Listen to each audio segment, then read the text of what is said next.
Hey, would you look at that? Another episode of the Tryhards podcast. This time doing Kesha's life-changing record, Animal, at my request. As always, I am Eric, one of your hosts, Bradley. Hey. And we got Ryan, who is, if you're watching via video, is actually in person. Whoa. We got him out of the slums of Durham, North Carolina, and took him to the beautiful oceans of the Atlantic that he had never seen a body of water before. Not even a bathtub. That's Durham. Come on.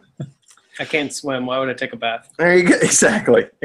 In the I don't know, whatever. Joke landed. Moving on. So, just like that plane in the Hudson. all right. Well, we are just barreling through this like a plane into a river. Let's oh man. Okay, so I had a whole intro planned, but then I forgot it, and then I just remembered it. So this record is I love female pop records, and so me and Brad are going to discuss it. Now Ryan actually didn't get a chance to listen to it. Oh, what? In his 6-hour drive up here. So here's what we're going to do. You and I are going to discuss the album, and Ryan is going to listen to the record. When Ryan feels compelled to make a comment, a tirade, he is welcome to do so, and you and I will pause our conversation, allow that to unfold, and then he'll return to listening to the record, and we will continue with our discussion. All right. I feel like that format is going to work. So anyway, for those of you just tuning in, well, not in the middle of the podcast, damn it. This is not a broadcast. Like, people are switching channels and suddenly found us. Yeah, that's fair. I mean to say, if you've never listened to a Tryhards podcast episode before, what we do, we're three really good friends, and we love each other, and we love music, and we just want to talk about music. And so every week, one of us will bring up a record that we're like obsessed with, and it has to be a record that at least one of us hasn't heard before. So they're hearing it for the first time just for this podcast. But we're also complete assholes, and so we pick records we think our friends are going to hate and make them sit through it. So that's kind of what we did today, as always. So let's go. Let's talk some Kesha. Ryan's going to press play, and we're going to take this out, however you want to do it. Okay, so this record, do you know much of the history of Kesha, Brad? I do not. Okay, I believe her first big TV appearance was when she was on The Simple Life, and they the gals went to her house because she has like a single mom kind of dealio going on, and through that she got some pretty good producers, I'd say, and has been making just hit record after hit record ever since. And this is her debut full length. Ryan, you can bob your head ironically, but eventually it's going to be real, and you're going to be just like, I don't know what to do with my life. I don't know anymore. So yeah, so let's. But it's not like she was like a musician when she was on The Simple Life, right? Guys, I think I downloaded the wrong record. I think this is a Miley Cyrus record. What? No, that's Your Love Is My Drug. Oh, it just sounds... Yeah, that's the opening track of the Kesha album. As you can see, it says Kesha, Animal. It has the picture of the album with Kesha's face on it right there. It sounds like it's a Miley Cyrus record. I'm sure it does. Well, actually, okay, Ryan brings up a good point. Keep listening. Ryan brings up a good point about this record. The first time I heard it, I loved it because it sounded like they were like, all right, let's write 3 like Lady Gaga radio hits. Let's write 3 Taylor Swift songs. Let's write 3 Katy Perry songs. Let's write 3. Like they just, and then there's a couple that are, I would say, unique to Kesha. She put it the white girl rap. What did you think about that overall? Because we don't have to go track by track. We can go. Brian will do that for us, kind of. We could just talk about it. What did you feel about the genre of? Because you're familiar with pop, female pop artists, correct? Yeah. Yeah. Passingly, yeah. In passing, yeah. Yeah, it definitely has like there's a few different styles going on here. So in it, which I think maybe you like it for that reason. There's a few different styles going on. I think it makes it feel more inauthentic because it's like, oh, I want to do this one. Now I want to do this one. Like, okay, well, what's you? I don't know. I feel like, well, I mean, if you listen to her interviews or whatever, because she's very open about well, we do what sells in the moment. So, like, she said, maybe my next record will be a women's liberation record. Like, it really is just she's it's like Iggy Azalea, I guess. There is a fraudulence in the music, but who cares? Like yeah, it's just dance or don't dance. And I figured you'd like the record especially because, I mean, the beats are hopping. Maybe it's not as cohesive of a record as you'd like. But like, as someone who kind of ignores a lot of lyrics like you do, I figured the one weakness of this record from an artistic standpoint would be the thing you don't even bother paying attention to. Yeah. There are some fun. Yeah, let's talk. I guess fun is the right word. Lyrics on this album, for sure. So could you give us some examples or an example? I mean, I've got a couple. I don't want to put you on the spot, but Dinosaur, notably. I remember when the very first time I listened to this album years ago, around the time it came out, Dinosaur definitely stuck out, and I was just laughing that this is an actual song. Yeah, you said it sounded like something that could be on a Lonely Island record, which is high praise. Well, there was that one. I don't know. It's weird because the songs you like the most off that record, I was not a huge fan of. What's up? That song was dumb. Which song? Love Is My Drug. Why was it dumb? Because it was just dumb. All right, go to the next one. Yeah. I like musically. I think Your Love Is My Drug is one of my favorites. Oh yeah, that beat is tight. Although I'm trying to remember, I feel like one of the songs on this. I think I've heard this one before. Yeah, the big hit TikTok. Yeah. So she feels like P Diddy. Why does she feel like P Diddy? Because he's a goddamn baller. I mean, that's the least disputable line in the entire song. That was her first exposure to people, really, TikTok, right? Yep. And I remember when that came out, and I think it was like the free video of the week or something on iTunes, maybe.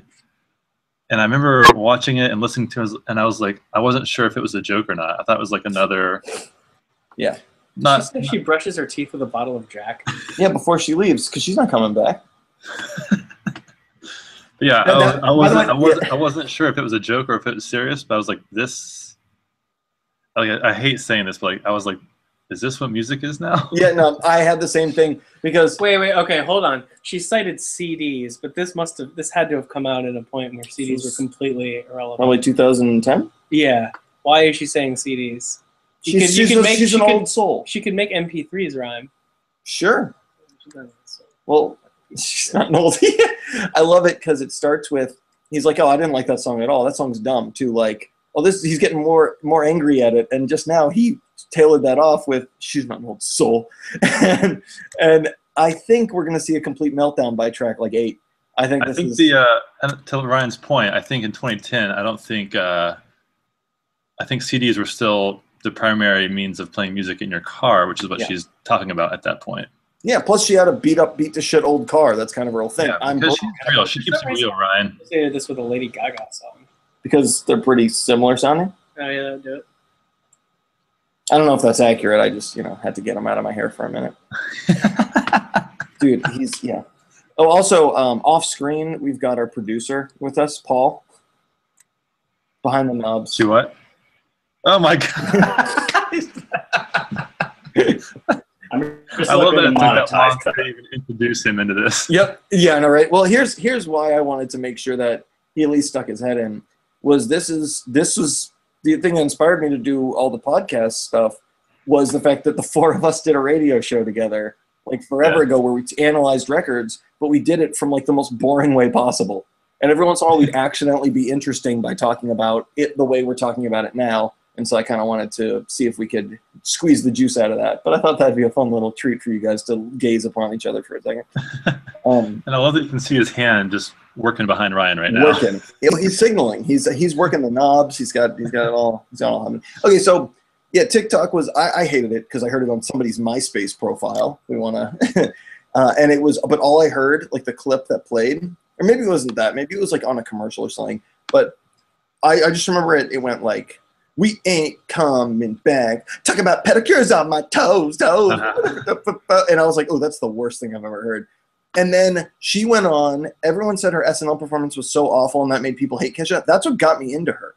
Because I never heard "Love Is My Drug" before, and my first time was hearing that, and it was like they didn't have the vocal effects on.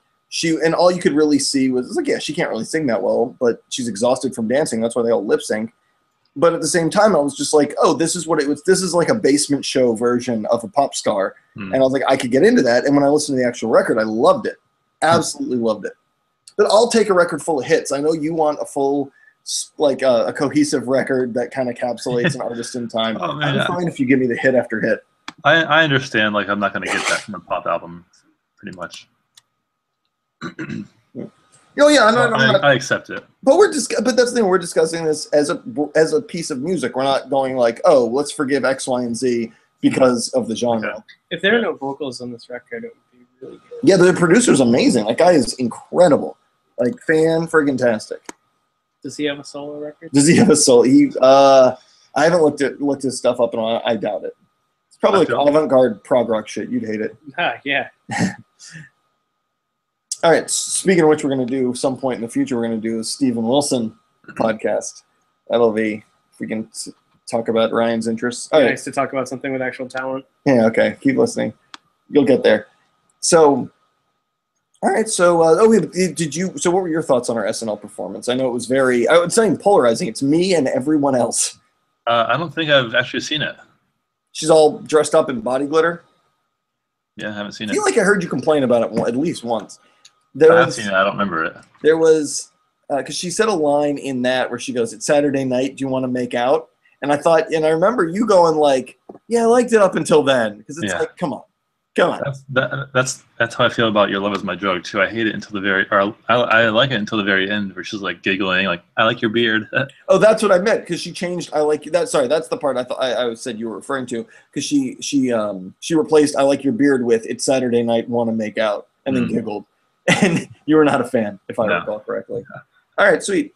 So what comes after? I didn't pull up my thing because Google Hangouts can suck it.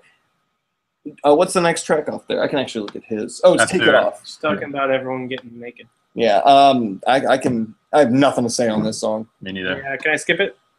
Yeah, just skip it. Just because I want to see what's next. All right, keep listening. Kiss and Tell.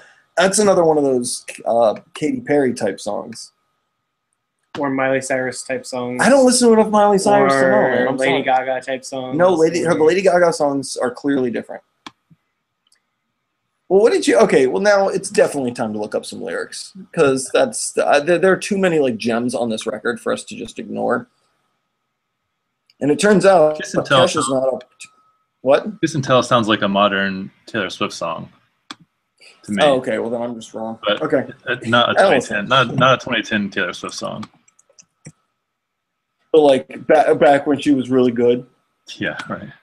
Is that what you're back when she was country, if you will.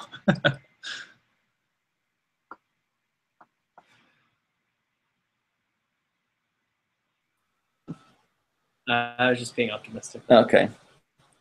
Wait, Brad, did you catch that? I know it cut out just a little bit. No, I didn't hear him. He's listening to Kiss and Tell, and he just goes, "This is not a joke. Is this a song about Edward Snowden, or am I thinking about it too deep?" And then I said, "You're thinking about it too deep," and he goes, "Sorry for any listeners other than Brad right now, well, it's only going to be Brad in the future, so it's fine." He then says, "Oh, I guess I was just being hopeful." Ryan, you can't think about this album shallowly enough. Yeah, that's what I was going to say. Think about that Kanye lyric we discussed, where he asks if we got the joke. It's that line over and over again. It's the classic Patton Oswalt when he's making fun of like porn emails. This is a pretty old joke where he's like there's no sense of whatever, I don't know, like surprise or ambiguity. It's like, hey, put my penis in your vagina. Yeah. Wink. Yeah. All right, Kesha lyrics. Oh, by the way, while I was vigorously prepping for this episode, I was listening, or I was thinking about like ways to type Kesha into the Hangout to make it look weird. I was like, is there a cent sign I can use for the K? I don't know.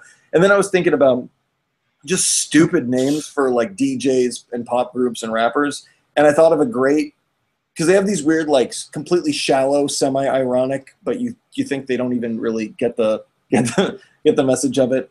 Like group names, like I feel like there was like Hoodie Allen and like stuff like that. I was thinking if I ever do like, I don't know, like a trap hip hop crunk core, Kesha core, dubstep, like basically a stupid DJ project. I'm gonna call it Louis Vuitton CK. How perfect is that shit? Yeah, it sure is dumb, all right. Well, you got the dumb part down. All right, so I want to find. Oh, my phone is being stupid. Do you have like a favorite lyrical song on this album? You mean legit lyrics? Yeah. Or just like really stupid? Or just like even like that you like in a stupid sense? Oh no, I like them all in a very, very real sense. Oh yeah, you know what? That's what I'll do. I'll go through the deep. Yeah, feel free to respond to whatever. Cut me off. I want to talk about the deep aspects of the Kesha record. Yeah. Because Kiss and Tell is an empowering message, but like at the same time, I mean, half the time she's just like, also your dick and a bigger ow. Like it's so corny and I love it. I still roll my windows up when I listen to it. Which song? Kiss and Tell. All right. They're just awful. Go to the next one. The next one's really good. So this next one, Steven, I actually really like this one. Because I've talked on the podcast before about my history of dating lunatics and stalkers, and I love it. I loved it. It was like my entire high school and some college. Is she trying to be feist? Sure, that's the nicest. That's the nicest thing. You know, she did a song with Iggy Pop. He's a huge fan. Kesha? Yeah, on the next record. It's her prog rock record, prog folk record. Now you're just messing with me. Yeah, now I am. But no, she did a song with Iggy Pop. So he like produced the record. That makes sense because she's a stooge. You're all right. Well done. Who's the hamster ball band that I Flaming Lips? Yeah, the dude produced most of the next record. What's his name? The hamster. That makes Wayne Coyne. Wayne Coyne. Hamster. Awesome. Our producer Paul just scooping on, moving on up. Okay, so that makes me care even less. All right, well, Steven. So Steven I really like because it reminds me, like that character she's playing reminds me so much of Girls I Dated, where I was just like, yeah, you lunatic, you know, and vaguely threatened to murder me. Yeah, so I actually but I also liked it. That was one of those songs that had a very, for humor purposes, like Stephen Lynch or Flight of the Conchords feel, where the song is just like the lyrics are laughably ridiculous, but the vocal melody is so sad and somber and kind of like, or even that I like that kind of, that, I don't know, sadly sung ridiculousness is something I really like. But for real, but Hungover, I know as corny as we're skipping blah blah blah.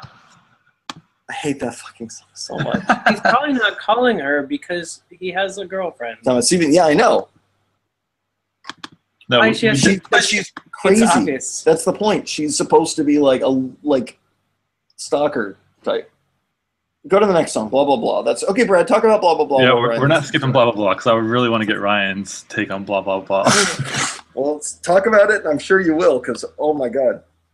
I like this one. Eric, you didn't tell me that. What's up, Brian? You didn't tell me that Kesha wrote a song just about you. That's a blah blah blah joke. Keep listening. You're gonna love it. All right, what's up, Brad? I think this is like a good. Musically, I enjoy it. Like definitely a strong electro pop vibe to it. Wait, hold on. Is she? I'm getting tangled now. What's up? She asked to show me where your dick's at. Does she not know human anatomy? Did she not attend health class? I love that Ryan is making the joke that's been made 1,000 times about this 5 years ago, but because it's his first time, it's good. That's good. You're on par with, like, you know. Much like Kesha, it's his first time. Ooh, that's gonna be a song. Blah blah blah. Keep listening. I didn't get your joke, Brad. Don't worry about it. It's her first time. She doesn't know where the dick's at. You shouldn't know where the dick's at. I had no idea what he's talking about either, but I yes and it. The song is more interesting than your bullshit. Yeah, that's actually fair. Well, you know what? well, Ryan's actually stumbled onto something. It turns out that the subject material that pop culture podcasts and after talk shows discuss is, yes, more entertaining than talking about them. Yeah, Like, go figure. no one's It's not like Kesha watched our podcast and then wrote an album about how it inspired her. What are you reading now? This doesn't look like Kesha related. There's no reading in Kesha. What? Our Put a producer little Paul. love in my glove box. Yeah. She's saying to literally ejaculate in her car's glove box. Yes. It's a weird fetish. Yeah, but it's like what the teens are doing. How? I thought you were your mid-20s. What do you don't get with it? You're out of touch, dude. You ever been to a rainbow party? You ever heard of a rainbow party? It's where people they get in a room, right? And then just jerk off a rainbow. Just gold coins everywhere. Oh, man. The other thing with this song, more so than most of the songs in this album, gives me a really vivid mental picture of just like a dance club, and there's lights flashing, there's fog machines. You love dance clubs, too. That's the other thing. I do. You could not get me to go into a fucking dance club. All right, so let's move on to Hungover. All right, Hungover. I kind of like the idea of she plays the party girl character, but then she, in true fashion, has a song about this is I know girls who call it like 2 a.m. like just screaming and crying because they're like super drunk and they made mistakes or whatever. Mm-hmm. I'm sure guys do that too, but like, I'm just saying that to be placating. I've never heard of a guy doing that, except for maybe me. I bet I'd do that. So like, I probably would. Jesus. So my life's a mess. I really relate to this record. Hold on. Can someone please teach these people how proper grammar is utilized? Okay, go on. Ryan, it's called clever songwriting. This is from a guy who loves folk music. Ain't a word either. You're not perfect. All right, what's up? I bombed, so I'm trying to get you to talk. I lost the lyric. Show me where your dick's at. Show me where you... But here's the thing. I don't know why people are giving her... This is just misogynistic, problematic, triggering culture where people have an issue with, Kanye. Kesha doesn't know where the male anatomy is because she's like, no, but guys say, hey, girl, show me where your tits at. Yeah. I think. Is that what guys say? I don't know. Something like that. But like that happens all the time and everyone's like, oh, I know what they mean. They're just saying, whip it out. That's all she's saying. She's just saying, whip it out. And it's you can make the case that Blah Blah Blah is a good female empowerment song because she's like, guys get all the crap for like going to clubs just to hook up and get girls wasted and take them home, but sometimes the girls want that. As she talks about in this song. Brad, how would you know that? How would you even know that? So I've heard. Yes, so I've heard. All right. So, party at a rich dude's house. Oh, no. Yeah, well, screw it. You know what? We're going to go through. So, party at a rich dude's house. We talked about that. Do I need to skip? Yeah, you can skip this song. We just talked about it. It's got a line, I'm hungover. I'm hungover you. Go to the next one. So wait, does that mean she has a bigger dick than he does? Ryan's on fire today. I should stop commenting on it. That's like how I'm legally change my name, my last name, to have a money sign as the S in my name. Yeah. I like that. So the next song, Backstabber, that is straight up. Do I need to know anything about this rich dude? No, just listen to it. We'll see if something comes up. Backstabber is the best song. Yes, I agree. Not close. This is one of the best. Like, this is the song I play, and people go, "Oh yeah, who is this?" And I say Kesha, and they go, "Ugh." And it's like, well, you liked it a second ago, right? You son of a bitch. And that happened to this guy too. I don't think he would have liked it in the first place anyway. But Backstab, that beat is so good. Yep. The beat is so insanely good. Anybody could have used it, and it would have been a hit. But I liked what she did with it a lot, and that's another one that paints a vivid picture for me. Because I don't know, I lived in a suburb that was in between two cities, so everybody kind of grew up with a very like diverse experience on where you wanted to, and like in high school. And so a lot of my friends remind me of what she's talking about in a lot of these songs. where it's like, because if you look at her like an adult and you look at the lyrics, you're like, this person's a mess. Their life is a mess. Even as a college student, you're like, it's debatable whether this person's life is a mess. If you look at it like this is a high schooler who's like then you're like, oh no, this is just normal. This is just what this reflects my high school experience from other people, because I didn't do any of this stuff. I was just around it a lot.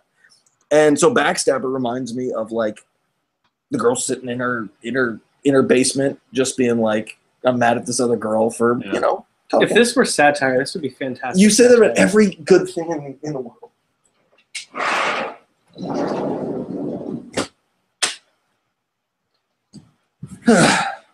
Other families coming outside onto the beach, so Gotcha. Yeah, so this is not a looking at the credits for Backstabber. Okay. The producer, there's only one producer listed for it, which is pretty rare for this album, and he only worked on one other song, which was Steven.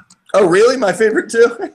Yeah. But looking at his credentials, his Wikipedia page says he's perhaps best known for his distinctive synthesizer work and arrangements as a member of the popular 1980s pop band Scritti Politti. Scritti Politti? Yeah, I guess so. Yeah, that's wait, like yeah, the I know where, from Patton Oswalt, Feeling Kind of Patton.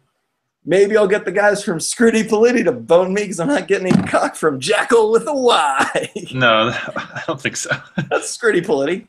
No, he was talking about like some hair metal band. No, he was talking about Scritti Politti versus the hair metal band. All right. He's saying that I'll take your word for it. Take Patton's word for it. Okay. Which came first, this record or shitty millennial entitlement? Shitty what? Millennial entitlement. One and the same, baby. Well, okay, that's actually a good question. Brad, do you think that, because like an artist like Kesha is pretty much like indefensible in a lot of ways, where it's like, if this is, because she kind of set that, like there's no precedent before her that was like that. The only thing that people would compare it to sexuality wise would be like a Madonna, or if it was like a guy version, like a Marilyn Manson type thing. And so when Lady Gaga comes out, or whomever comes out, you go, oh, Madonna. Britney Spears, Madonna. You can go right back to that, the sexuality plus female empowerment, Madonna. Mm-hmm. Kesha is just I'm a drunk party girl, and I am intentionally cruel to other human beings. I am a sociopath. Do you think she got popular, her being popular for what reasons, X, Y, and Z, led to more millennial entitlement? Or do you think she became popular because there was enough millennial entitlement, and that's what rose her, an artist like her? Yeah, I don't know which fed the other. Like maybe she kind of gave some validity to that kind of that mindset, or maybe her glamorizing it made it okay to do that. Yeah, but there's also, you know what though, we do have someone to compare it to. We have like a Paris Hilton. She was Paris Hilton in music form. Right. Is this the soundtrack to Mean Girls? You never watched that movie, did you? I don't care. Exactly. Oh my God, that's beautiful. Because he knows so much about Mean Girls. He knows so much about it, but hasn't seen it. Yeah, but it's also, that's the other thing, is he picked a perfectly wrong movie. Yeah. He's like a Black Lives Matters protester protesting Bernie Sanders of all people. There's an entire Republican Party who actually. But that's him with that. You pick Mean Girls. You could pick any other like shitty movie like that. Ryan, you would love Mean Girls. Good one. Satire of that. Hey Ryan, I will interrupt you for 1 second. Brad's pointing out you would like Mean Girls because that actually is satire. No, I did see it and I enjoyed it.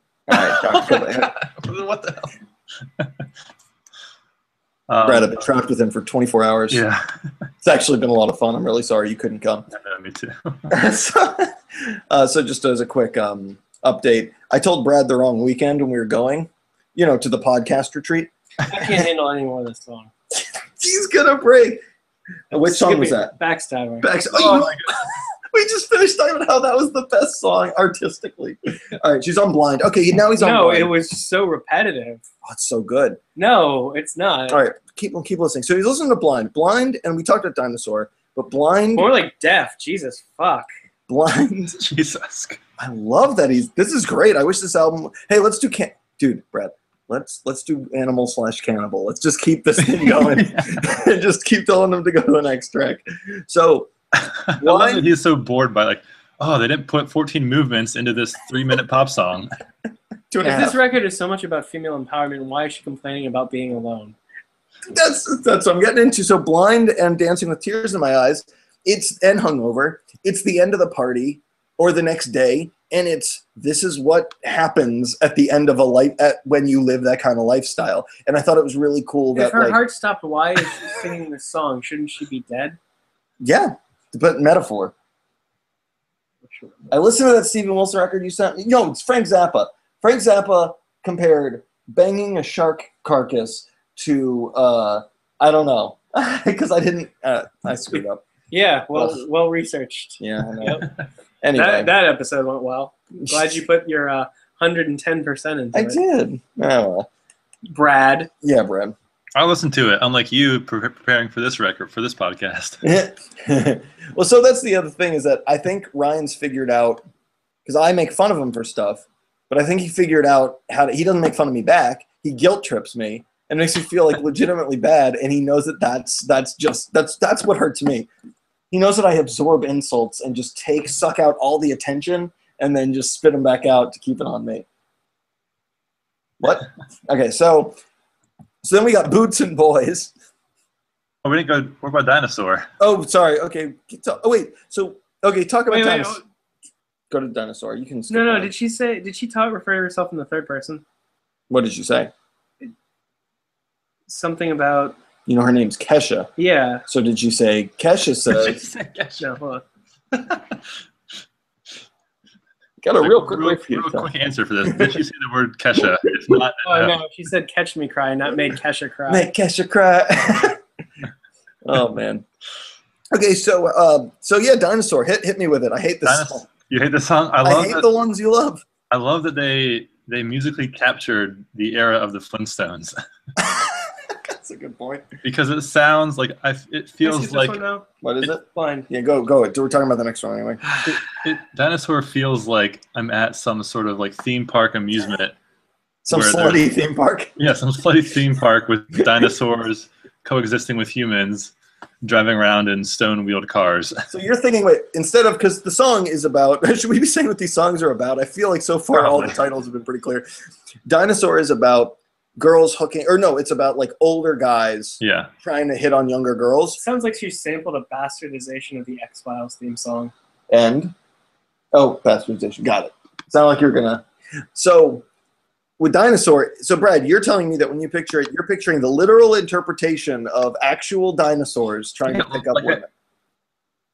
Yeah, like I said earlier with like having that mental image of the song, like when I hear Dinosaur, the mental image is like some old man stomping around like a dinosaur in prehistoric times and this like young girl going after him. So I think it succeeds in that attempt. I'm gonna have to listen to it. You know what? This song had so many levels I didn't even realize it. Yeah, I'm gonna have to go listen again. Dancing with Tears in My Eyes is kind of a repeat of Blind, and mostly just Blind. Boots and Boys. I hate that song too. I hate Boots and Boys. I love it. hate Dinosaur. Hate blah blah blah. Hate them. Hate them all. Hate Party at a Rich Dude's House too. So we have a similar favorite song, but from there it just diverges. No. You and I like a lot of the same albums and a lot of the same bands, but we do not like a lot of the same songs. Yeah. Like we always have that. These are my favorites. These are my least favorites, and they're the exact opposites for the most part on just about any record that we both like. Favorite Weezer song off Blue. Mine? Yeah. It fluctuates between Say It Ain't So and Only in Dreams. Say It Ain't So is my least favorite. Man. Less than Holiday. Wow. What's up, Ryan? Why is she complaining about him being fossilized? I thought she likes the bone. Are all your jokes just riffing on the metaphors that she's making? You know, you should just write for her. You know, if any of these artists Ryan hated gave him a job, he'd be like, well, see you guys. Gotta play bass for Nickelback.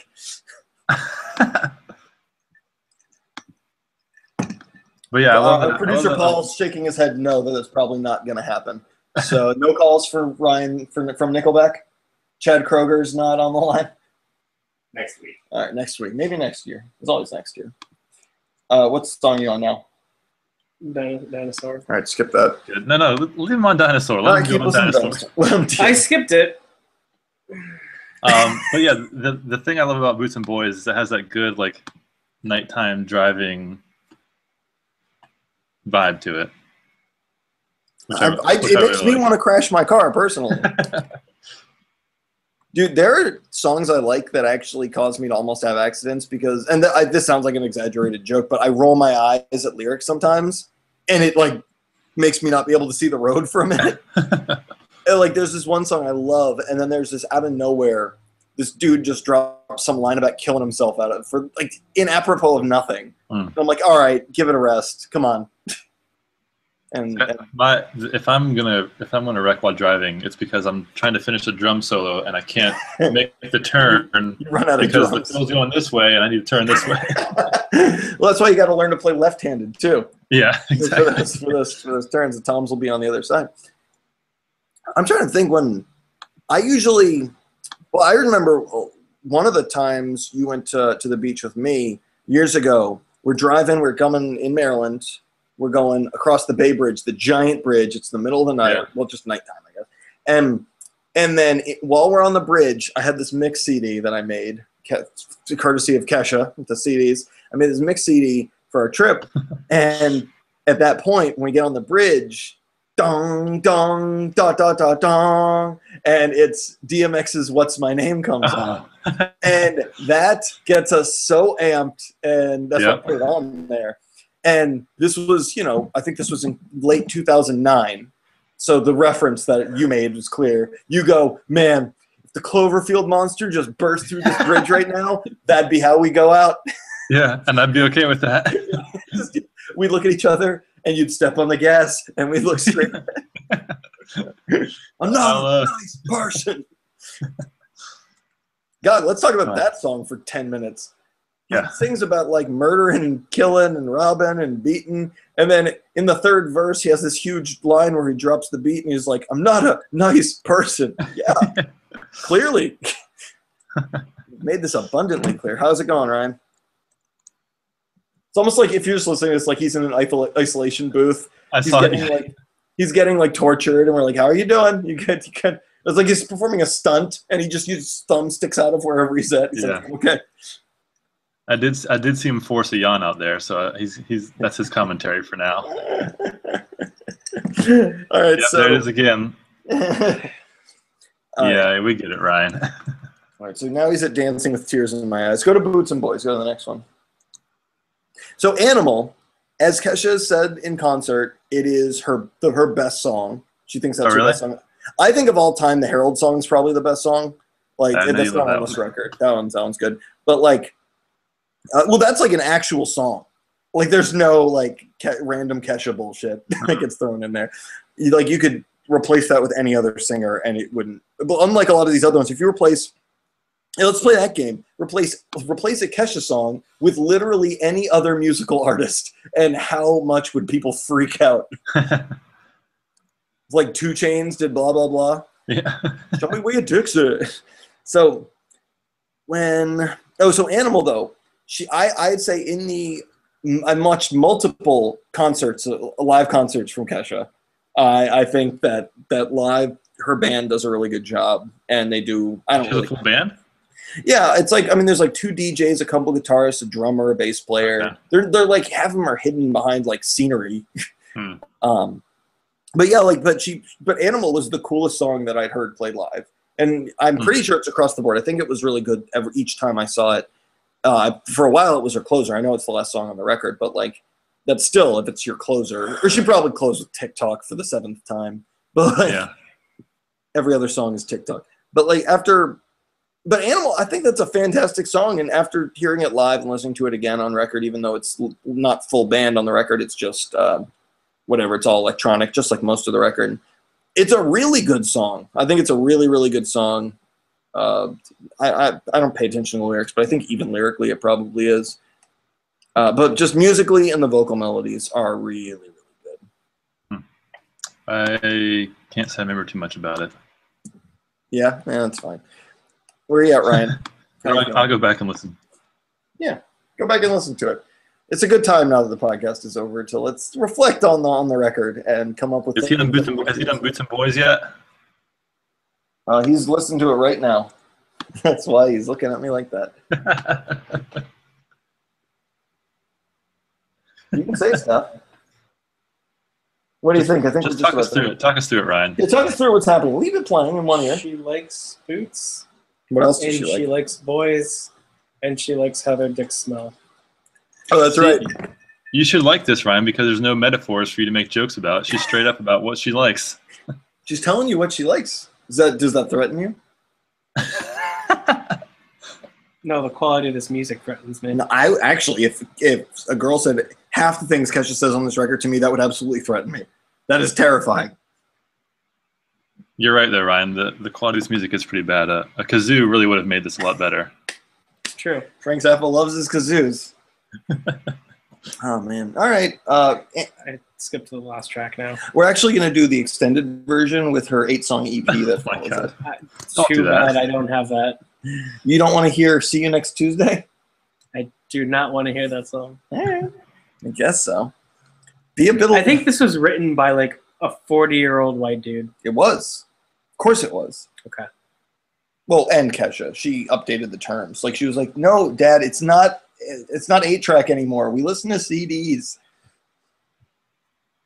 Nuts. It's Okay. very on fleek. Oh, real quick, before we close out, this was fun. Hold on. Speaking of sales, just looking it up, this album has sold over 4.5 million copies worldwide. I bought like half of that. Oh, which one? Fake Oh, you're fake. sarcastic. All right, fine. So I just said D's nuts, and I guess that's like a thing now. I mean, I know it's always been a thing, but like because there was, I guess, a presidential poll. Yeah. Our producer Paul is nodding in approval. in our home state. In North Carolina, He was like 9%, right? Yeah. Why is D's nuts have to He's a be he? 15-year-old boy. That's pretty funny. Yeah. So a couple days before that story it broke or that poll happened, I got sick a few weeks ago.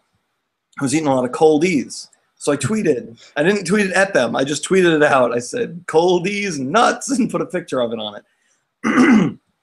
So they found it and tweeted back at me and said, hope you're feeling better, Eric.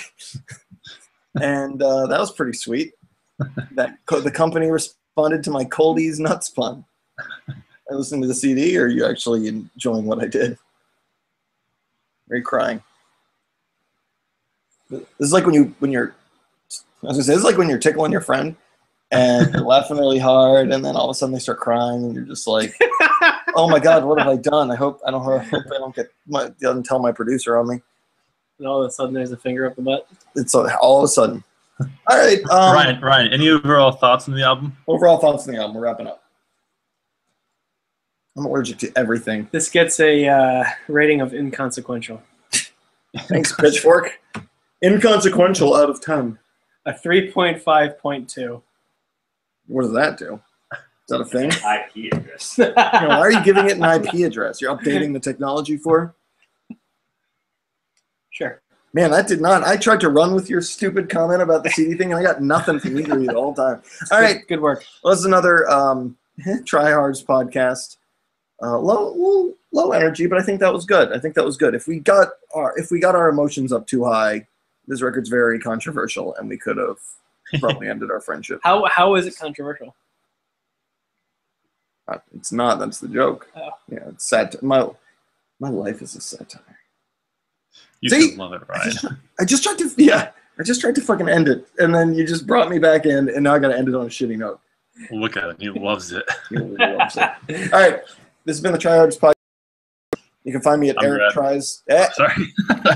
You can go to erictries2hard.com for all three of us. We all post from the at Eric Tries, but that's the only one I post at, so you'll get me most of the time. Now you guys. I'm Brad.